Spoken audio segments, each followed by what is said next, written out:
Olá, boa noite. Santa Matilde, que fabricante de ônibus é essa? Que fim ela teve?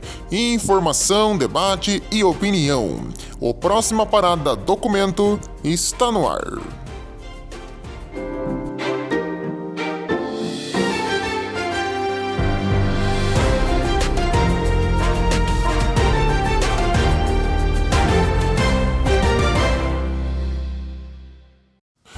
Na semana passada, a gente trouxe aqui no canal um vídeo relacionado à Mafersa, onde mostramos o fim que ela teve e um pouco da história da fabricante. Durante o vídeo, chegamos a citar a Santa Matilde, uma fabricante de ônibus que durou bem pouco e não é muito conhecida no mercado. Com isso, atendendo a pedidos, tô trazendo aqui hoje um pouco do que foi a Santa Matilde. Bom, vamos lá. A Companhia Industrial Santa Matilde foi fundada em 1916, com o objetivo de explorar minério de manganês na região de Conselheiro Lafayette, em Minas Gerais. Empresa de capital nacional, em apenas 10 anos de vida, a Santa Matilde ingressou na reforma e manutenção de trens. A partir de 1946, no pós-Segunda Guerra, a empresa também passou a fabricar vagões e carros ferroviários em sua segunda fábrica, localizada em Três Rios, no Rio de Janeiro. Na década de 60, se inicia a crise no setor ferroviário nacional, com a perda de investimentos do governo e, consequentemente, a desaceleração das renovações de frotas nesse setor. A Santa Matilde, tentando achar soluções para burlar a crise, passa a fabricar também implementos agrícolas e grandes estruturas metálicas, sob licença da norte-americana Homeplow. A partir de 68, passou-se a ser feita a fabricação de colheitadeiras automotrizes, sob licença da americana J.I. Case, que abandonou a exportação de máquinas agrícolas para o Brasil e passou tudo para Santa Matilde, mediante um acordo firmado em 1967, onde foi passada a rede de revendas e os direitos de fabricação local dos equipamentos. Sendo assim, a Santa Matilde lançou 3 modelos, um para soja, um outro para trigo e mais um para arroz e milho, sendo batizados de SM. Grande parte dos modelos foi exportada para países vizinhos. Até 1970, a marca da Case ainda vinha nos modelos, que foram deixadas de lado e passaram a ser totalmente Santa Matilde. No Brasil, as máquinas tiveram maior aceitação no Rio Grande do Sul, devido à sua agilidade e peso reduzido. Além disso, a manutenção era menor e custava menos que os produtos da concorrência. Em 1980, 700 unidades haviam sido fabricadas e produzidas para aquela safra. Os anos passam e a Santa Matilde chega aos anos 80, com uma linha completa de maquinários agrícolas e fabricando também diversos componentes e estruturas metálicas. Um grande marco da época foi o lançamento de tratores. Anos antes, projetos de lançamento com a Renault e Brasítalia para componentes dos veículos foram tentados, sem muito sucesso. Também foi feita uma mudança na linha de maquinários, agora mais moderno e robusto. Chegamos no meio dos anos 80 e, como vários setores da economia, a indústria de maquinários começou a perder força, principalmente pela crise econômica que o país passava, aliada à hiperinflação. A Santa Matilde começou a passar por problemas, vendo seus modelos ficarem obsoletos e a concorrência tomar seu espaço no mercado. A empresa apostava na recuperação e fazia planos, mas nada era possível. Mesmo vendo uma crise à frente, a Santa Matilde não poupou esforços e também nessa época entrou no mercado de automóveis, lançando ao longo dos anos vários modelos esportivos, em parceria com a Volkswagen, General Motors, Alfa Romeo e Chevrolet. Algumas mudanças foram feitas ao longo dos anos no modelo, batizado também de SM, mas nada que alavancasse muito as vendas. A imprensa automobilística da época se dividia na hora de falar dos modelos da Santa Matilde. Mesmo com diversos itens de conforto inéditos, haviam os prós e os contras. Enquanto muitos elogiavam, outros criticavam. Versões esportivas, conversíveis e até de luxo do SM foram feitas, e várias pequenas mudanças ocorreram ao longo dos anos. Além disso, implementos de tecnologia inéditos foram feitos.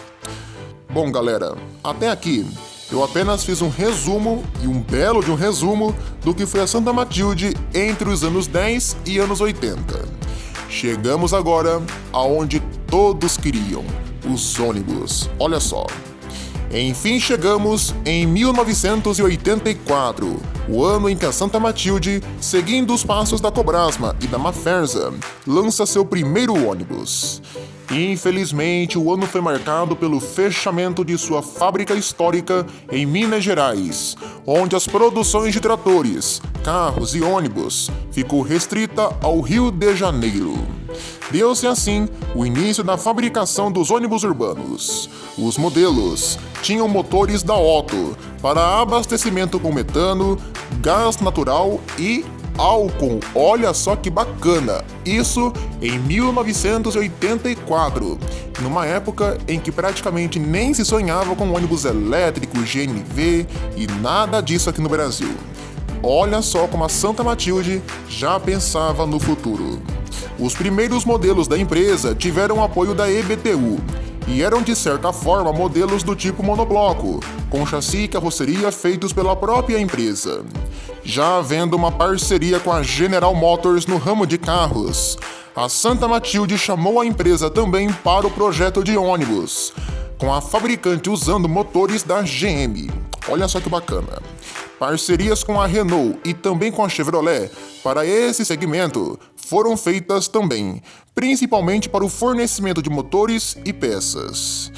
No caso da Chevrolet, o motor de 4,8 litros a álcool, com 143 cavalos de potência, foi cedido, já usado em caminhões canavieiros Chevrolet A70, devidamente adaptado para uso do GNV. O veículo tinha chassi tipo escada, com motor traseiro e suspensão a ar, além também de caixa com 5 marchas, freios pneumáticos, disco de duplo circuito e direção hidráulica. A carroceria atendia às normas do projeto padrão, apresentando uma estrutura de aço revestida em alumínio, máscaras dianteiras e traseiras de fibra de vidro e 2 portas largas. Meio ano depois, passou-se também a ser feita uma versão a diesel do modelo com motor MWM.